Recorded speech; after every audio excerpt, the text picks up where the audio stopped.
Why does the Bible talk so much about sin? Well, that's what we're going to talk about today.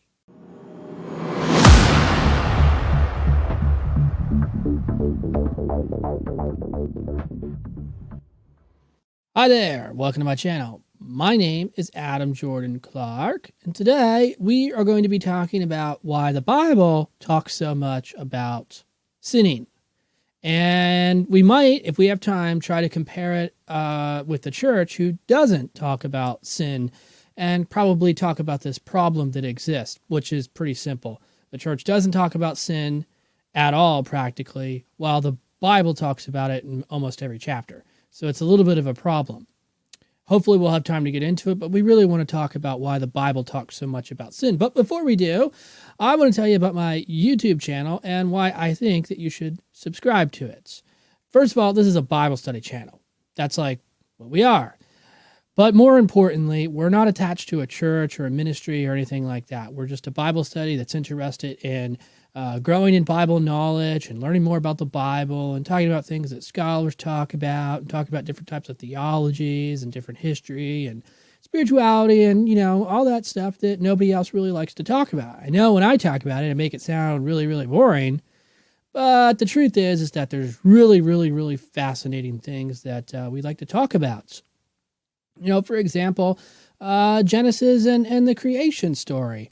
Why is it that this account reads as a literal account, but yet it may have not actually happened? Maybe this means that the author wanted it to be read literally, but maybe he didn't mean for it to be taken literally. So we talk about some philosophical stuff and some hermeneutical stuff as well. And we get into crazy, crazy, crazy, unbelievable stuff that your church is not telling you. And so that's why I think you should subscribe to this channel and click the bell notification. Because if you subscribe to this channel, you are going to learn stuff about the Bible that you're never going to learn anywhere else. And you're going to be able to talk about this kind of stuff and have conversations that you're not going to be able to have in other places. So I think you should subscribe. And if you don't, just go ahead and give this video a thumbs up, because if you don't like this video, I don't know that you liked it. So today we're going to talk about why the Bible talks so much about sin.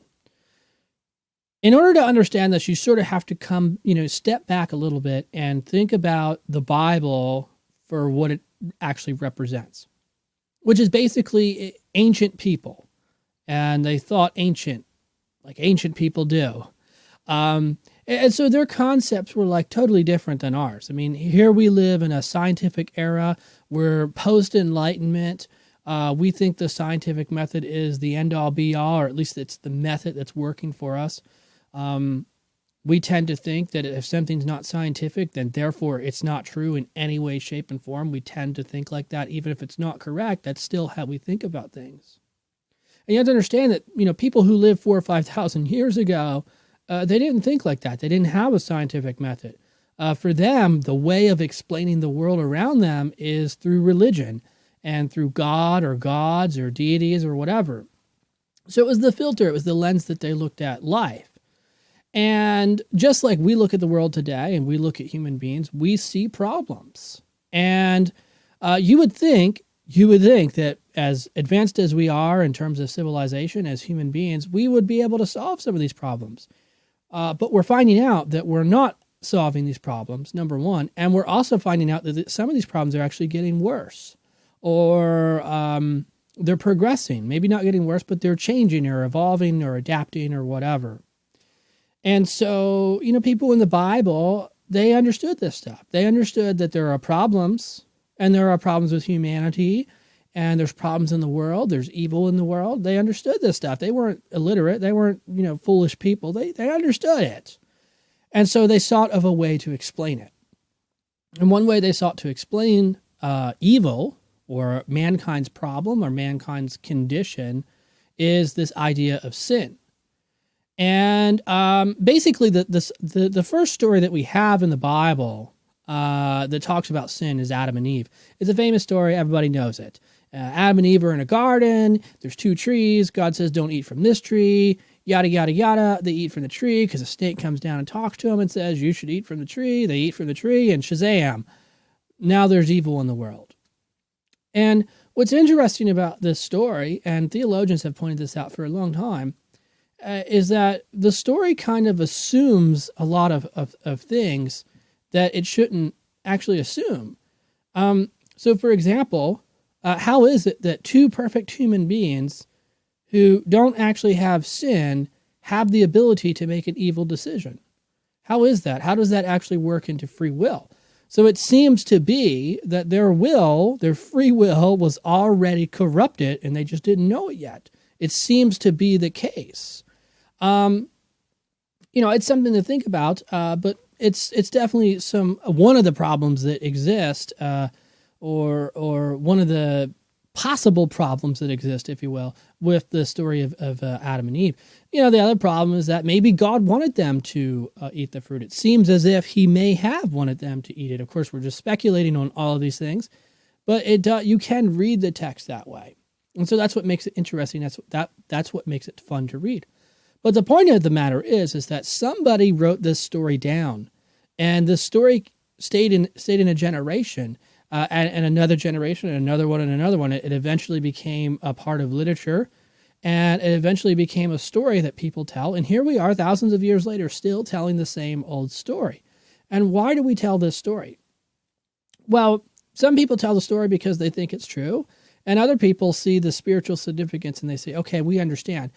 Somebody understood that mankind had a problem. There's the condition of man, and this was the way to explain the human condition. We think the human condition is evil or sin. We think that mankind's sinful or evil. That's what the Bible says. That's what the Bible thinks. And so we call it sin. And so therefore, this is a story that explains not only how sin comes into the world, but it also explains the capabilities that mankind has. The creator of the universe can come down to you and he can say, don't eat from this tree. And you willingly, through your own free will, eat from the tree. You have to do one or two things. You either have to say it was the evil of man who caused them to eat, which this is sort of what one of the letters in John tells us. It says that it's the lust of the eyes that caused them to sin. Well, if sin hadn't entered the world yet, then how did they have lust of the eyes? Let your head wrap around that. But the other problem is this. If they don't have free will and they didn't choose out of their own nature, that means God caused it to happen, either by predestination or by predetermining it. In other words, he knew they were going to do it, foreknowledge, and so therefore he put it in there because he knew it, and so it ended up happening because of him. So it doesn't matter how you cut the cake. This is a huge theological problem. And I think that that's what makes this story so brilliant. A lot of people tend to think of this story and they get all mixed up with whether or not Adam and Eve were real people.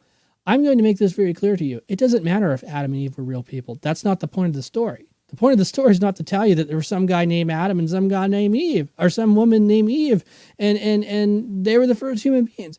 That's not the point of the story. We know it's not the point of the story because all of a sudden they have two kids, and then there's all these other people on the planet. I mean, literally, there are other people on the planet like that, and it doesn't explain it. So the passage is actually written with the assumption that there are other human beings on the planet. So we know they're not talking about the first two human beings. But it's interesting because so many people go down that rabbit hole. And I'm telling you, that's not the rabbit hole to go down.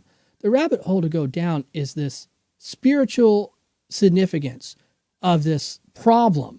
And not only that, it is this the ability to understand this problem theologically. So you have the problem of God and you have the problem of man. And this is where it sets up everything brilliantly in the passage. Because sin becomes the condition or the center of mankind. Mankind's problem is in fact sin, whereas God is painted to be perfect and shameless and holy, and there's nothing wrong with him. But there's something wrong with human beings. And so the Bible continues from there on out explaining how there is sin, or rather how mankind is sinful. And it's amazing because by the time you get to the book of Romans, and you have to understand what that means. It means that there has been thousands of years of development. There have been thousands of scholars and thousands of theologians who have come along and they've talked about this problem of sin. They've taught on it. They've wrote on it. They've written books on it. And it's been a generational thing. And so as it's gone from generation, it's been upgraded.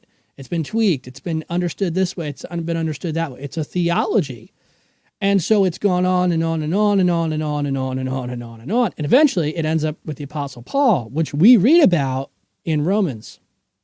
And we know he goes back to Genesis because he describes these evil people, and he says that they exchanged the truth of God for a lie, and then calamity came upon them. He's talking about the people who existed before the flood. That would be the people, of Cain and Abel's generation, and so on and so on. The most evilest people, apparently, on the face of the earth. And it actually says in Genesis chapter 6, it says that the God was sorry that he ever created them because the intentions of their heart were so evil. So he wipes them off the face of the planet. He kills them in a flood, apparently. And so the point is that when you get to Romans, you see this hyper-inflated version of sin. Whereas sin is no longer just a choice, but it's actually something that's biologically in you. It's in your DNA of some sort. Now, of course, there is no DNA strand of sin, and there's no biological proof that sin actually exists in your body. But when you read Romans, that's how Paul understands it. Now, some people say, well, it's not actually like that. It's a spiritual condition. Okay, but the way that Paul describes this spiritual condition is that it's an actual thing in your body that you cannot escape of. This body of sin, this body of death. And so it really raises the question, what has sin become as a development? And how has it developed over the past 2,000 years? Well, of course, that brings us to the modern church today. And I know we just skipped about 2,000 years, and that's perfectly fine. But if you notice, the church today is not talking about sin. If you just read through the Bible, it's always talking about sin. God destroys cities over sin. He kills mankind over sin, and so on and so on and so on. In fact, this is why he sends Jesus to die on a cross, because people are sinners. He comes to set them free from sin. So a foundational thing of the Bible is sin. Now, it makes you think, how come it is that you go to church and nobody ever talks about sin? Nobody talks about sin in terms of Adam and Eve. Nobody talks about sin in terms of Cain and Abel, and on and on and on it goes. Why is that? Well, that's a topic for another time, but it's definitely something for you to think about. The point of the matter is this, is that the Bible focuses on the problem of sin because from the Bible's perspective, it believes that the condition of man is sinful nature. It believes that evil exists in mankind's nature, that there's something fundamentally wrong with mankind, and it calls that fundamental imperfection, if you will. It calls that fundamental problem, if you will. It calls that fundamental evil sin. My name is Adam Jorden Clark, and if you like this video, go ahead and give it a thumbs up. Don't forget to comment below if something sparked your attention or you just want to tell me a really cool story. And don't forget to subscribe and hit the bell notification because I publish a brand new video every single day on something interesting that you need to know about the Bible. My name is Adam Jorden Clark, and as always, I will see you in the next video.